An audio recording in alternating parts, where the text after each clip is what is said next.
How to create a Wetransfer account. Hi everyone, in this video I'm going to show you the ways to create your Wetransfer account. So then, to begin with the creation of your account, first of all go ahead and open up your Play Store, and you need to go ahead and install the app. So for that case, you need to go ahead and type in Wetransfer on the search box and click the install button in order to install. After the application is completely installed, click the open button, and it's going to take you to the sign in or sign up interface. So if you already have an account, click the sign in button and log in into your account. However, if you don't have an account, click on get started, and now you can start creating your account. So to create your account, it's going to take you to this field where you can go and select the method of creating your account. You could either continue with your Google, or you could go ahead and enter in, or you could either manually enter in your information. So select the information accordingly. So I'm going to go with the Google.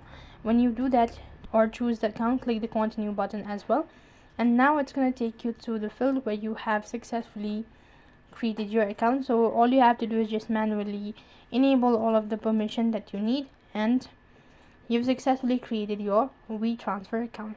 So in this way you can create your account. That's it for this video. I hope the video was helpful.